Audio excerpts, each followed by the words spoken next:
사도행전 13장 38절로 40절의 말씀을 제가 봉독해 드리겠습니다. 그러므로 형제들아 너희가 알 것은 이 사람을 힘입어 죄의 사함을 너희에게 전하는 이것이며 또 모세의 율법으로 너희가 의롭다 하심을 얻지 못하던 모든 일에도 이 사람을 힘입어 믿는 자마다 의롭다 하심을 얻는 이것이라. 그런즉 너희는 선지자들을 통하여 말씀하신 것이 너희에게 미칠까 삼가라. 아멘. 복된 주님의 날 주의 전으로 또 각자의 처소에서 온라인으로 예배드리는 모든 분에게 주님의 은혜와 평강이 함께 하시길 축원합니다. 한 주간 고생들 많으셨습니다. 명절도 잘들 보내신 걸로 믿고요. 또 몸도 좀 많이 약해지신 분들도 계신 것 같은데 모쪼록 추위에도 잘 건강하게 이겨내시고 또 코로나 오미크론이 너무 난리인데 또 지금까지 잘 해오신 것처럼 잘 건강 유지하시길 축복하고요. 이봉천 선생님이신가요? 네. 오늘 참 잘 오셨습니다. 원래 우리 광고 시간에 해도 되지만 우리 가족들이 몇 명 안 되시니까 우리 환영의 박수 한번 먼저. 환영합니다. 환영합니다. 네. 조정환 선생님이 예배 훨씬 전부터 이렇게 언제 오시나 이렇게 기다리고 계셨는데 너무 아름다운 모습이었던 것 같고 이렇게 또 주예전에서 함께 예배 드릴 수 있는 것도 우리는 생각할 때 이게 그냥 어떤 시간이 흘러가는 중에 과정 중에 하나가 아닐까 생각할 수도 있지만 하나님은 이미 아주 오래전부터 예정하시고 하나님 섭리 안에서 만나게 하신 그 때인 줄로 믿고요. 오늘 특별히 잘 오셨습니다. 우리 교회 이렇게 보니까 남성분들이 더 많아요. 교회 보통 여성분들이 더 많은데 우리 교회는 뭔가 하나님이 또 특별하게 또 남성분들의 또 힘을 또 쓰실 거라고 믿고요. 우리가 지금 사도행전 13장하고 14장에 나와 있는 사도 바울의 그 1차 선교여행에 대해서 같이 이야기를 나누고 있는데 지난 시간에 말씀을 좀 드릴까 하다가 시간이 너무 좀 많이 할애될 것 같아서 오늘 이제 소개를 드리겠다고 했던 그 회당에 대한 이야기부터 한번 말씀을 드리려고 합니다. 성경을 읽다 보시면 구약 성경에는 회당에 대해서 언급되는 게 없어요. 시편에 있는데 번역이 회당으로 되어 있지만 엄밀하게는 신약 시대에 얘기하는 그 회당하고는 좀 차이가 있고요. 번역상에만 시편에 있는 회당은 그렇게 생각하시면 되고 신약 성경을 딱 들어와도 보면 회당이라는 단어가 많이 쏟아지게 되거든요. 마태, 마가, 누가, 요한, 복음서라고 우리 얘기하는 그 복음서 안에 회당이라는 단어가 제가 찾아보니까 40번이 나와요. 하나하나 다 세봤어요. 그리고 우리가 지금 보고 있는 사도행전에는 22번 그 회당이라는 단어가 나와요. 그러니까 바울의 그 선교 여행 그리고 사도행전 그리고 신약 성경 전체 성경을 이해하는 데 있어서 회당이 무엇인지 그리고 어떻게 생긴 것인지 왜 생겼는지에 대해서 우리가 이해하는 것 아는 것은 성경을 이해하는 데 있어서 상당히 큰 유익이 있겠지요. 그리고 우리가 그 흐름을 찾아가는데도 큰 도움이 될 것 같습니다. 그래서 오늘 회당에 대해서 말씀을 드리려고 하는데 회당이라는 말은요 모임을 뜻하는 그 헬라어가 있는데 그걸 시나고규라고 하는데 그 사람들의 모임을 뜻하는 그 단어 시나고규에서 나온 말이 회당이라는 단어예요. 회당을 중심으로 모이는 사람들도 회당이라고 부르기도 합니다. 그 구약 성경뿐만 아니라 신약 성경에도 회당이 무엇이고 언제부터 시작됐는지에 대한 설명이 성경에 없어요. 성경에 설명이 있으면 그것을 우리가 읽고 이때부터 회당이 시작되었구나라고 이해하면 좋은데 그런 설명이 없어요. 또 참고할 만한 어떤 다른 자료들에도 회당에 대한 자료는 상당히 없습니다. 아마 회당이 이때부터 시작되었을 것이고 이런저런 기능이 있었을 것이야 라고 추정하는 그 유대인 그 랍비들 그 성경학자들 유대인 율법을 가르치는 학자들의 견해에 의한 것들을 거의 많은 사람들이 그렇겠구나 공감하고 그렇게 추정하는 내용을 오늘 좀 소개해 드리려고 합니다. 이스라엘 역사를 잠시 좀 되짚어보기를 원하는데요. 잘 아시지만 이스라엘은 여러 번 우리나라뿐만 아니라 이스라엘도 외세의 침략을 상당히 많이 받았죠. 우리나라도 400여 번 그 외세 주로 북방에서도 또 남방에서도 오랑캐나 이민족들의 그 침략을 외국의 침략을 많이 받았는데 이스라엘은 지정학적으로 그 아프리카와 유럽을 연결하는 아주 교두보와 같은 지정학적으로 중요한 위치에 있기 때문에 많은 외세의 침략들이 있었습니다. 그 가운데 주전 586년에 잘 아시는 그 바벨론의 유명한 그 느부갓네살 왕이 있어요. 느부갓네살 왕에 의해서 이스라엘이 이제 망하게 됩니다.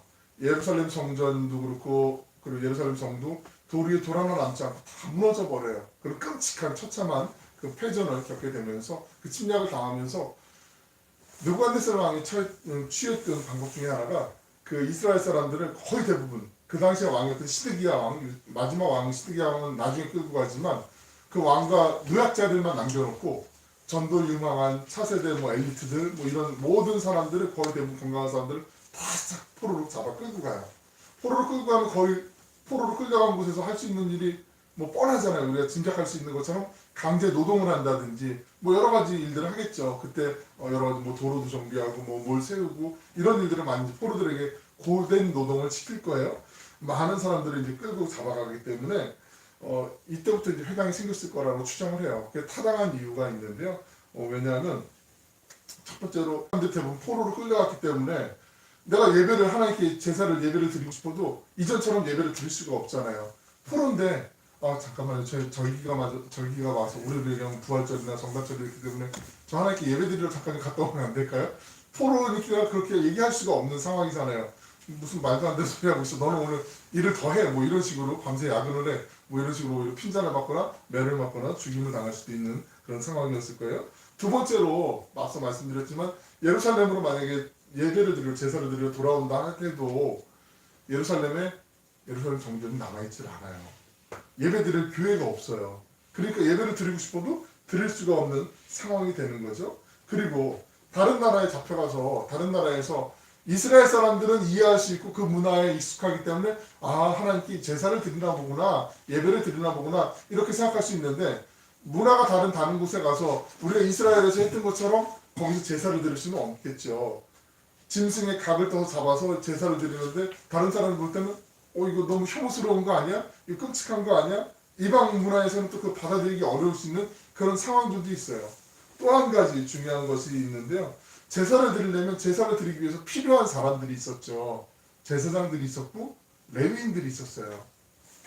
나 제사 드리고 싶어. 내 마음대로 제사 드릴 거야. 이렇게 할 수가 없었어요. 예배를 집례한 오늘날 목회자가 있는 것처럼 제사를 주관해야 되는 제사장들이 있어야 되고 레위인들이 그 예배를 위해서 제사를 위해서 준비를 해야 됐단 말이죠. 근데 이런 것들이 다 준비되어 있지 않기 때문에 그래서 그때부터 바벨론 포로기부터 회당이 지어져서 어떤 건물이나 이런 건물이나 어떤 장소에서 사람들이 모여서 회당이 시작되었을 것으로 그렇게 많은 랍비들이 생각하고 있어요. 그래서 이때부터 더 이상 이전에 그 예배에 드렸던 제사의 형식이 아닌 또 다른 예배 형식으로 이제 예배의 모습이 바뀌게 되는 거죠. 그래서 만든 게 회당이에요. 제사장과 레위인 중심이 되지 않고 회당장 또는 회당의 어떤 리더, 대표되는 인물을 이제 뽑아서 그 사람이 이제 주도적으로 예배를 드리게 되는데 이전에는 짐승, 제물을 잡아서 죽여서 하나님께 제사 드리는 방식이었다면 이제는 하나님의 말씀을 읽고 하나님께 기도하는 방식으로 제사, 예배의 형식이 이제 바뀌게 되는 거죠.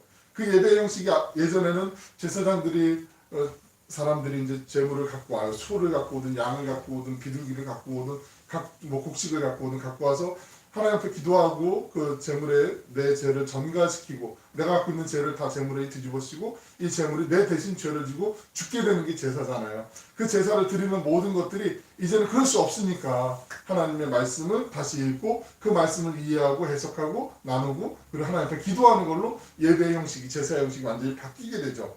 이 회당에서부터 바뀐 그 형식이 오늘날 우리 기독교회까지 지금 예배에까지 이렇게 흘러오고 있는 거죠. 이해되셨죠? 이거는? 예, 그건 충분히 다 이해하실 거예요. 여기서 우리가 중요한 것 한 가지가 있는데 주목해야 될 것. 회당장 또는 그 회당의 리더가 예배의 중심이 됐을 때 이전에는 좀 이해할 수 없고 상상할 수 없었던 독특한 예배의 방식이 하나 생기게 되는데요.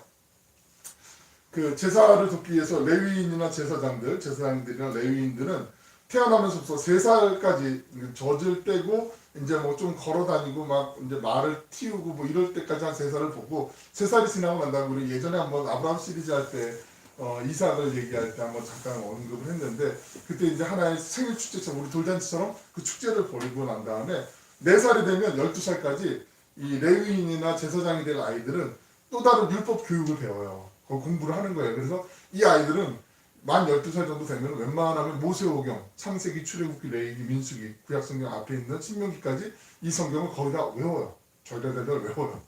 그냥 외우는 게 아니라 어디서 무슨 내용이 있지 그럼 그건 몇 장 몇 절에 있는 말씀이에요. 이 정도로 이렇게 외워요. 별로 안 놀라시는 거 보니까 그 정도는 나도 외울 수 있어 이런 눈빛인 것 같은데 진짜인가 보네요. 이 아이들이 그렇게 열심히 이제 하나님의 말씀을 즐기면서 막 이렇게 배워요. 그래서 할아버지들이 또 할머니들이 아니면 엄마 아빠가 성경 말씀을 가르칠 때 유대인들이 지혜 가운데 여러 가지가 있지만 가장 오늘식으로 얘기하면 초콜릿 같은 거죠. 아이들이 좋아할 만한 거 그 간식을 주면서 하나님의 말씀을 한번 외워볼래? 이거 주면서 이거 먹고 달지? 이거 맛있지? 하나님의 말씀 이거보다 훨씬 더 달아. 꿀보다 달고 송이꿀보다 달아. 이런 표현이 그게 성경에서 나온 표현이요. 아이들을 가르칠 때 하나님의 말씀을 더 소중하고 더 정말 좋은 것이란다라고 이렇게 알려주면서 아이들이 성경 말씀을 늘 언제나 묵상할 수 있도록 그렇게 유대인들이 알려준단 말이죠. 그래서 제사장이나 레위인들은 웬만하면 성경에 대해서 율법에 대해서 다 알았어요. 이게 무슨 뜻인지 이게 하나님의 무슨 법인지에 대해서 충분히 알았어요. 그런데 이제 회당의 체제로 바뀌고 난 다음부터 회당장이라든지 회당의 리더들은 구약성경 율법에 대해서 알고 있는 사람도 있고 잘하는 사람도 있지만 그렇지 않은 사람들도 있었단 말이죠. 그렇기 때문에 주일날 우리식으로 얘기하면 주일날 안식일날 모여서 회당에 모여서 예배를 드릴 때 그 두루마리에 있는 그 성경을 이제 펼쳐서 읽은 다음에 그날의 본문 말씀을 읽은 다음에 회당장이 꼭 해야 되는 게 있었어요. 무엇이냐면 저 오늘 여기 예배 드리는 분들 가운데 이 말씀에 대해서 우리에게 해석해 주실 분이 계신가요? 이 말씀이 무슨 뜻인지 알려주실 분이 계신가요? 라고 이렇게 물어보게 돼 있어요. 그때 이 말씀에 대해서 내가 알고 있는 지식이 있는 사람이 있다면 그 말씀은 이런 뜻으로 저는 알고 있습니다. 하나님이 이런 말씀을 주신 겁니다. 라고 사람들 앞에 이제 나가서 얘기할 수 있는 우리 식으로 얘기하면 설교일 수 있겠죠. 그렇게 풀어줄 수 있는 그 기회를 꼭 주게 되어 있었어요. 그 예배 형식이 이전하고는 완전히 바뀌게 된 거죠. 바로 그 내용이 오늘 우리가 함께 살펴보고 있는 사도행전 13장에도 나오게 되어 있거든요. 13장 15절 16절에 있는 말씀을 우리가 한번 같이 읽어보실까요? 사도행전 13장 15절 16절에 있는 말씀입니다. 시작. 율법과 선지자의 글을 읽은 후에 회당장들이 사람들을 보내어 물어 이르되 형제들아 만일 백성을 권할 말이 있거든 말하라. 이게 바로 15절 잠깐만 다시 넘겨볼까요? 15절 앞에 권할 말이 있거든 말하라 하니 이게 바울과 지금 바나바가 이제 1차 선교여행을 하러 이제 이곳에 와서 회당에 들렀잖아요. 그때 회당장이 이제 물어보는 거예요. 우리가 이 말씀을 읽었는데 혹시 우리에게 들려줄 말씀이 있습니까? 라고 물어보는 거예요. 16절 넘겨보시면 16절 시작. 바울이 일어나 선지자녀 말하되 이스라엘 사람들과 및 하나님의 경외하는 사람들을 들어라. 바울이 이제 이 회당에 찾아가서 이렇게 이야기를 하는 거죠. 그래서 이 하나님의 말씀은 이러이러한 뜻입니다. 그리고 거기에 이 말씀이 누구를 가리키는 것이냐면 예수님에 대해서 말씀하시는 것입니다. 라고 바울이 이렇게 회당에 가서 담대하게 전할 수 있었어요. 또 한 가지 그 회당을 세우려면 조건이 있어야 되는데요. 그 다음 장 넘겨볼게요. 그냥 화면으로요. 그 유대인들은 한 마을에 경건한 유대인 남성, 성인 남성이겠죠? 10명이 모여야 회당 하나를 지을 수가 있었어요. 10명. 굳이 남성이냐? 이때 당시 남녀차별이 아주 심하게 있었던 데는 그냥 양해하시고요. 경건한 남성, 성인 남성 10명이 있어야만 회당을 지을 수가 있었는데 여기에 대해서도 왜 그래야 되는지 이유는 분명하진 않아요. 그런데 유대인들이 추론하는 건 있어요. 창세기 18장을 보시면 18장 하반절쯤을 보시면 중간 이후에 보시면 하나님께서 아브라함에게 하시는 말씀이 있어요. 내가 이 소돔과 고모라 도저히 안 되겠다. 이 죄악이 너무나 심해서 다 멸해버리겠다. 다 불로 태워버리겠다. 불로라는 말씀하시겠는데 알아셨지만 심판하겠다라고 말씀을 하세요. 그때 아브라함이 소돔에 누가 있었죠? 자기의 조카가 있었잖아요. 그러니까 하나님 좀 말려주시면 안 돼. 좀 멈춰주시면 안 돼. 이렇게 말씀을 드려요. 그 성에 그 도시에 의인이 50명만 있으면 하나님 징벌을 멈춰주시겠습니까? 이렇게 말씀을 드려요. 50명은 물론 하지. 그때 아브라함 겸손하게 하나님께 45명이면요 하나님 40명이면요 30명이면요 20명이면요 하나님 정말 죄송한데 하나님 정말 제가 못 믿어서 그러는데 믿음이 약해서 그러는데 10명만 있으면 하나님 벌 안 하시죠? 이렇게 하나님께 간구하는 내용이 창세기 18장에 나오게 되거든요. 그때 하나님이 그래 10명 있으면 내가 그 도시 멸하지 않는다. 10명이 있다는 얘기예요? 없다는 얘기예요? 없다는 얘기잖아요. 그러니까 이스라엘 사람들이 생각할 때 어떠한 도시, 어떠한 지역, 어떠한 나라를 살리는데 의인 10명이 있어야 된다라는 그 인식이 그때부터 이제 잘 잡혀 있는 거예요. 그러니까 회당 그러면 유대인의 율법을 지키는 경건한 유대인 성인 남성 10명이 모이면 회당을 하나 지을 수 있다. 그때부터 관습처럼 이렇게 만들어진 것이라고 이해하시면 돼요. 사도 바울은 어느 곳을 가든지 전도하러 이제 선교하러 갈 때 회당을 반드시 찾아가죠. 회당이 있다는 것은 그만큼 유대인 공동체가 있다는 얘기잖아요. 지금 말씀드린 것처럼 경건한 남성 10명 이상 있어야 회당이 하나 만들어지니까 그래도 남성 10명이면 10가정 이상은 있을 수 있다라는 거잖아요. 그러니까 유대인들이 좀 모여있으니까 그 회당에 가서 하나님에 대해서 잘 알고 있으니까 설명하기도 좋을 것이고 그 하나님에 대해서 잘못 알고 있는 하나님의 섭리 예수님이 이 땅에 오셨는데 그걸 모르고 있는 유대인들에게 자기 동족에게 왜냐하면 자기도 그랬기 때문에 오히려 예수를 이단화 취급하고 예수를 믿는 사람들을 이상하게 취급하고 그들을 잡아서 유대의 율법으로 벌하려고 하고 심지어 죽이기까지 하는데 상당히 앞장서 주동했던 인물이 사도 바울이었기 때문에 물론 그 이전엔 사울이라는 이름을 썼지만 그 사울이 자기의 마음을 알고 그런 사람들 동족에게 찾아가서 복음을 전하기 위해서 회당을 찾아갔다라는 거죠. 2차 선교 여행을 다닐 때 보면 그 회당이 없는 지역도 있었어요. 그래서 거기에는 강가의 기도처에 가서 사람들에게 하나님의 말씀을 복음을 전하는 일도 있거든요. 사도행전 16장 13절에 있는 말씀 제가 공동번역 성경으로 좀 읽어드릴 텐데 화면을 보시고 한번 눈으로 따라보세요. 안식일이 되어 우리는 성문 밖으로 나가 유대인의 기도처가 있으리라고 짐작되는 강가에 이르렀다. 회당이 없었다는 얘기죠. 그리고 거기에 앉아서 모여든 여자들에게 말씀을 전하였다. 잘 아시는 마게도냐 지역의 빌립보 성이에요. 빌립보의 유럽 최초의 교회가 세워지잖아요. 여기는 회당이 없었어요. 유대인들의 세력이 그만큼 없었다, 약했다라는 거죠. 바꿔 말씀드리면 바울이 찾아갔을 때 바울에 대해서 상당히 저항이 있거나 반대하거나 그를 위협하거나 이런 사람들이 있기보다는 조금은 호의적이고 바울이 좀 편안하게 복음을 전할 수 있는 환경일 수도 있어요. 반면에 또 다른 지역에 가면 회당이 하나가 아니라 여러 곳, 회당장의 이름도 한 명이 아니라 2명 이상, 그리스보와 소스데네 등 이렇게 여러 명이 등장하는 게 있는데 사도행전 18장에 보시면 고린도 지역에 회당이 2개 이상 이렇게 있었단 말이죠. 그러니까 거기는 바꿔 생각해보면 회당이 2개 이상 있었으니까 유대인들이 좀 많았던 지역이겠죠. 유대인들이 많았는데 호의적이기보다는 상당히 적대적이거나 바울에 대해서 상당히 많은 사람들이 딴지를 걸 수도 있었고 나쁘게 얘기하면 바울을 아주 혼쭐내고 싶어하는 그런 마음들도 그 속에는 자리잡고 있었을 있다는 거 우리가 상황을 염두하고 이해할 수가 있겠습니다. 회당은 안식일 뿐만 아니라 주중에도 사람들이 모이는 곳이었어요. 왜냐하면 아까도 말씀드린 것처럼 어린아이들이 그 유대인의 율법을 교육받기 위해서 어떠한 곳에 모여서 학교처럼 이제 사용해야 되는데 집에서 다 할 수 있지만 집에서만 하는 것보다 또 모여서 성경 말씀이 있고 또 배우는 것도 중요했기 때문에 회당이 그런 기능이 있었고요. 또 한 가지는 유대인들 중에 이제 여행을 다니거나 어디를 출장을 가거나 어디 뭐 친척집에 방문하거나 할 때 거리가 멀면 중간에 뭐 여관 같은 데서 이제 잠깐 잠을 자거나 뭐 이렇게 거치는 곳이 있었잖아요. 그런 것이 필요했잖아요. 회당이 바로 그런 숙소, 게스트하우스처럼 그런 용도로도 사용되기도 했었어요. 그러니까 회당은 안식일에만 사람들이 모이는 곳이 아니라 일주일 내내 어쩌면 어린아이부터 어른들까지 북적북적대는 그런 그 어떤 지역에 그 유대인 공동체들이 그 회당을 중심으로 누구네 집에 무슨 일이 있다고 같이 한번 기도해야 되는 거 아니에요? 막 이러면서 같이 모여서 중요한 어떤 그룹을 만드는 연결고리를 만드는 그런 아주 좋은 역할을 했던 것이 회당이었죠. 그래서 이 사실을 알고 있는 바울이 회당을 그냥 지나칠 수가 없죠. 여기서 전도하는 게 아주 효과적이고 필요했기 때문에 바울이 그렇게 회당을 많이 활용해서 전도를 했다라는 거 우리가 참고적으로 이 정도까지만 회당에 대해서 이해하셔도 좋을 것 같아요. 오늘 말씀 사도행전 13장으로 돌아와 보면 오늘날 터키 지역이죠. 비시디아 안디옥이라고 하는 터키의 남부에서 산맥을 하나 넘어서 태백산맥보다 훨씬 높은 그 산맥을 험한 산맥을 넘어서 비시디아 안디옥이라고 하는 터키에 있는 그 안디옥에서 이제 그 회당에서 이스라엘의 역사를 언급하면서 사도 바울이 설교하는 내용이 오늘 13장에 있는 내용이거든요. 아브라함부터 믿음의 조상 아브라함부터 다윗 때까지 역사를 언급하면서 단 7절에 걸쳐서 그 역사를 얘기하면서 이스라엘 사람들에게 자기들이 알고 있는 그 이스라엘의 역사를 다시 한번 상기시키죠. 그리고 하나님의 뜻이 무엇인지를 지각해서 설명을 해요. 아브라함부터 다윗까지라고 얘기하지만 이것도 짧은 역사가 아니거든요. 1000년 이상의 역사거든요. 근데 그 가운데 바울이 전하고자 했던 그 이야기는 딱 하나예요. 역사를 이끌어가시는 하나님, 창조주가 계시다. 그 창조주께서 분명한 목적이 있고 분명한 방향을 설정하시고 역사를 이끌어가시고 계시다.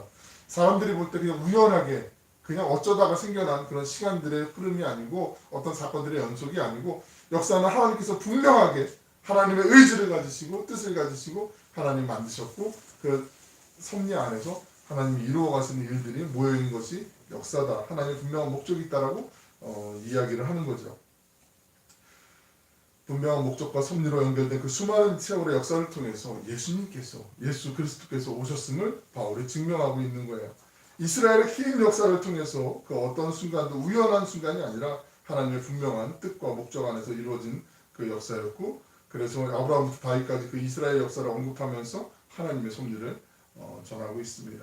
예수님께서 이 땅에 오신 것은 이스라엘 역사를 통로 삼아 길 삼아서 마침내 다윗의 후손, 그 다윗의 혈통으로 예수님이 이 땅에 오셨음을 바울이 강하게 피력하고 있는 거죠. 예수님께서 왜 다윗의 후손으로 오셨다는 게 중요할까 우리가 약간 의아해할 수도 있지만 이스라엘 사람들에게는 이게 정말 중요했거든요. 왜냐하면 구약성경에 보시면 메시아가 오실 거다, 우리를 구원해 주실, 우리가 지금 로마의 식민 지배도 받고 있고 여러 가지 외세의 침략을 너무나 많이 받아서 힘들고 지치고 정말 우리는 희망이 없는데 정말 슈퍼맨 이상의 어떤 존재가 나타나서 우리를 구원해 주시겠다. 그게 바로 메시아거든요. 그 메시아가 오실 거라고 약속해 주셨는데 그 메시아가 언제 오시나, 그 메시아가 언제 오시나 사람들이 고대하고 있었거든요. 그런데 바울이 너희들이 고대하고 있는 그 메시아, 기대하고 있는 그 메시아가 바로 다윗의 혈통으로 나온다는 그 여러분이 알고 있는 그 가장 강력한 예언, 그 예언이 이미 성취되었다라고 얘기하고 있는 거죠. 사도행전 13장 22절에 있는 말씀을 같이 한번 읽어보실까요? 시작.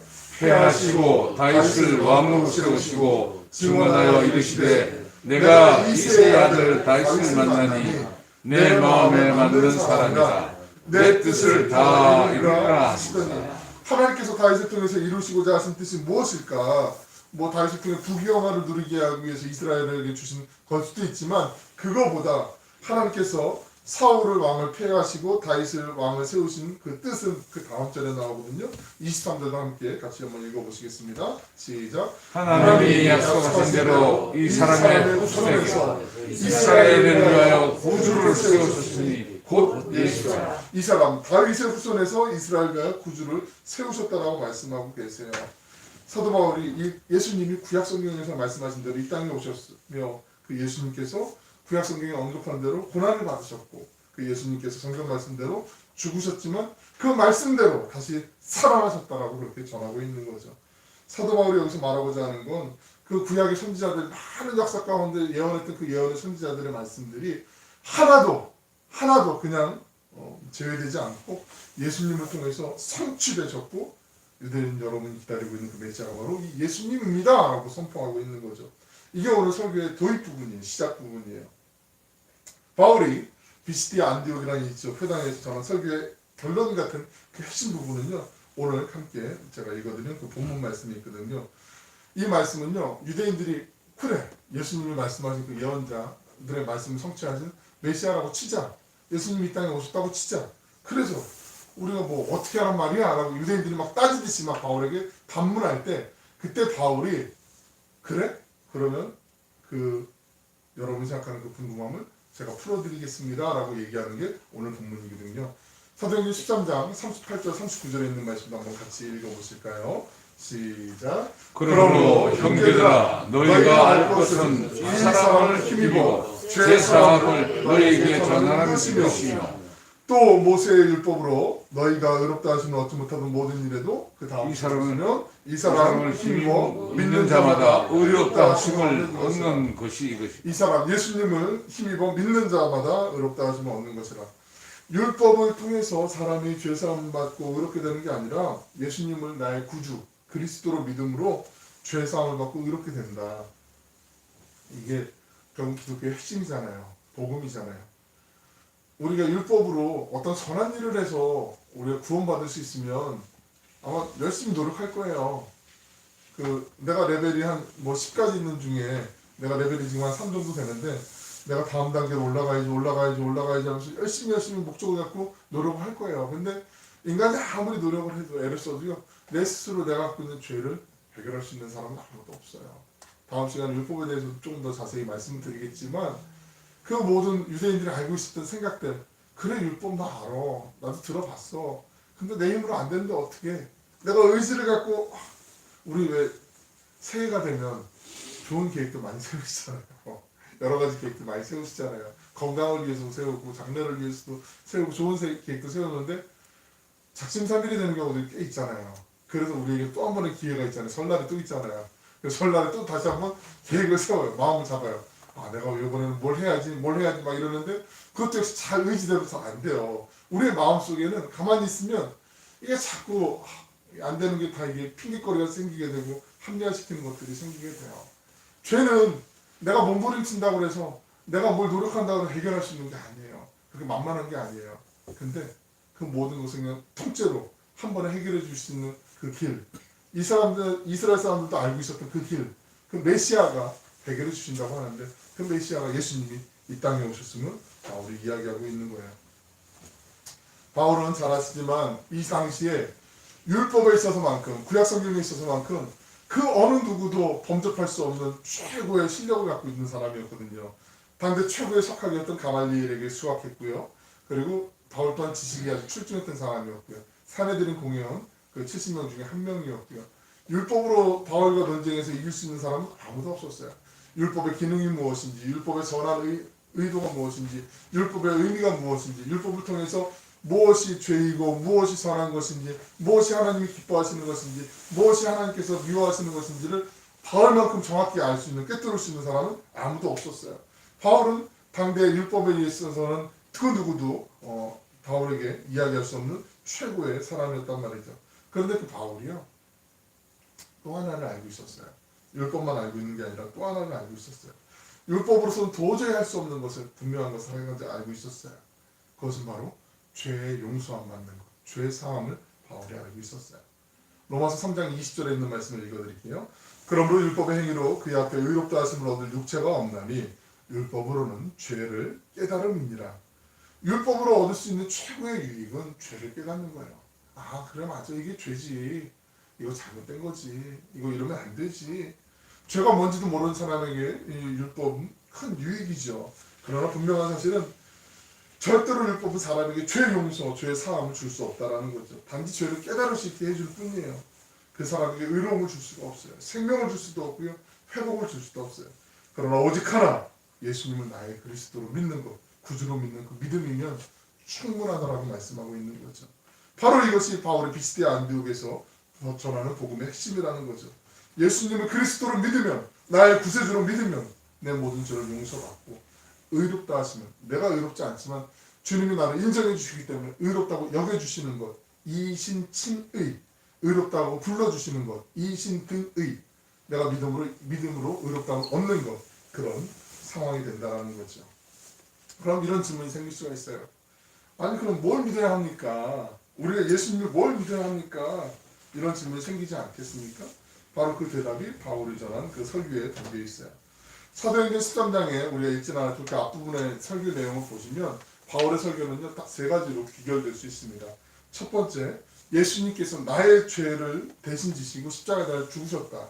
그리고 그 예수님께서 두 번째, 말씀하신 대로 다시 살아나셨다, 부활하셨다. 세 번째, 그 예수님은 지금도 살아계셔서 우리와 함께 하신다. 이 세 가지예요. 이 세 가지가 복음의 핵심이에요. 단순한 것 같은데 여기에 전부 다 포함되어 있어요. 우리의 힘으로, 우리의 의지로, 내 생각으로, 내 노력으로 해결할 수 없는 죄의 문제를 예수님이 대신 지셨어요.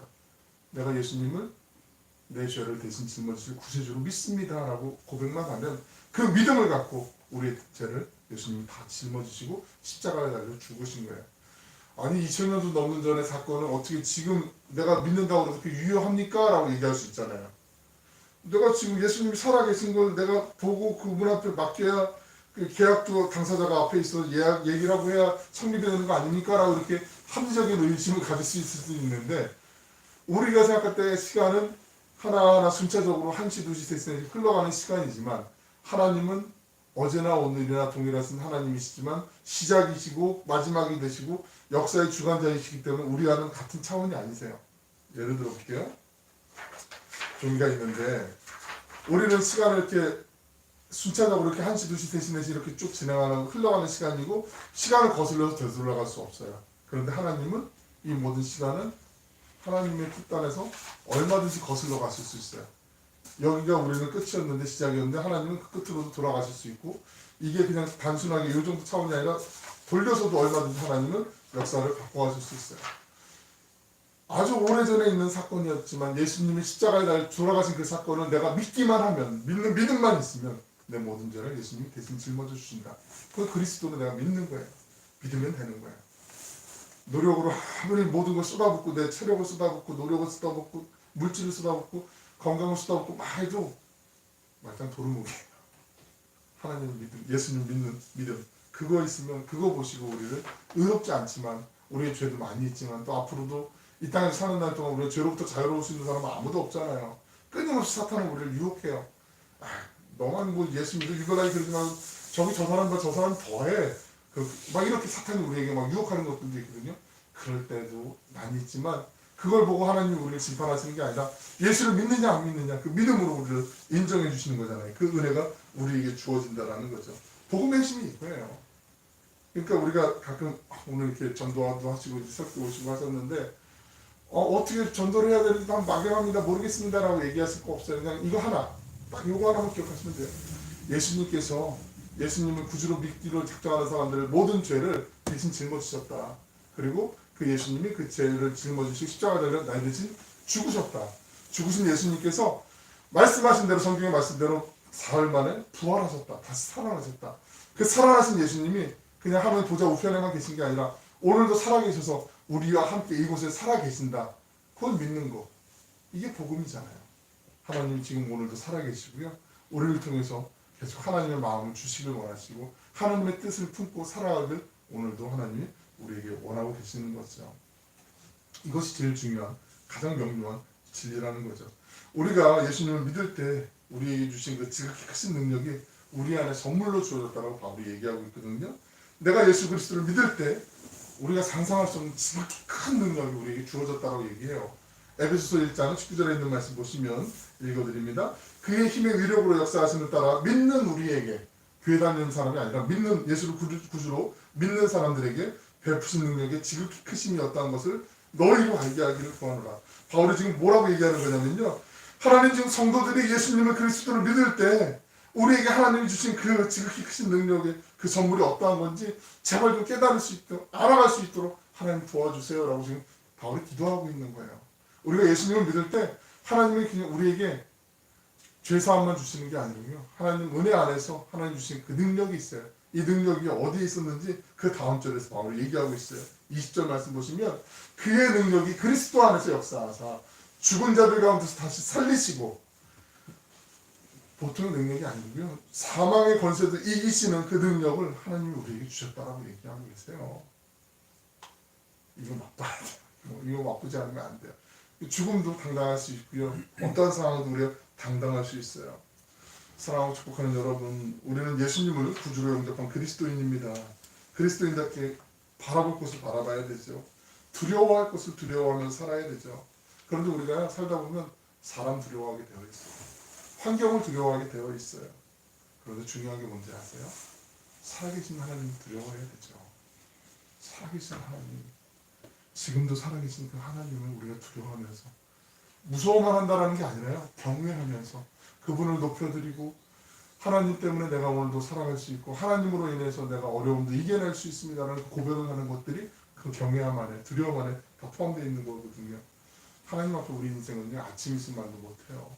하나님의 진노가 달아지면 우리는 정말 끔찍할 수밖에 없는데, 많은 사람들이 내 힘과 노력으로 내가 뭘 이루었다고 거기에 도취되어서 착각하면서 사는 경우들이 많이 있어요.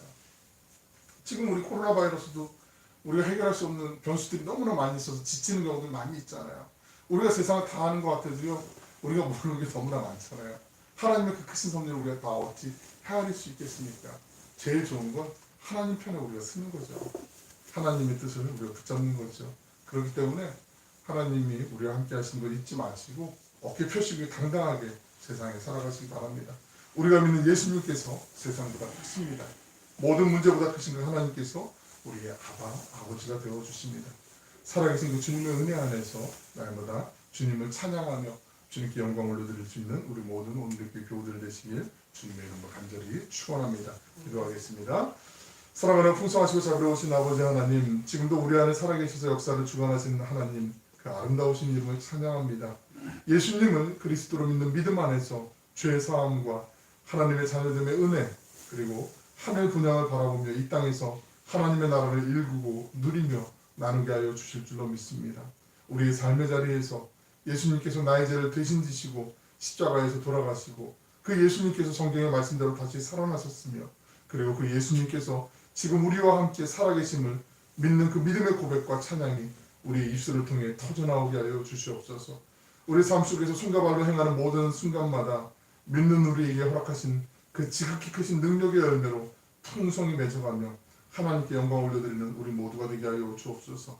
사랑하는 자녀들과 후손들 그리고 멀리 떨어져 있는 우리 공동체 가족들을 기억하여 주시고 선하고 복된 길로 날마다 주님의 인도하신 가운데 살아갈 수 있도록 은혜 베풀어 주시옵소서. 감사드리며 예수님의 이름으로 기도 올리옵나이다. 아멘.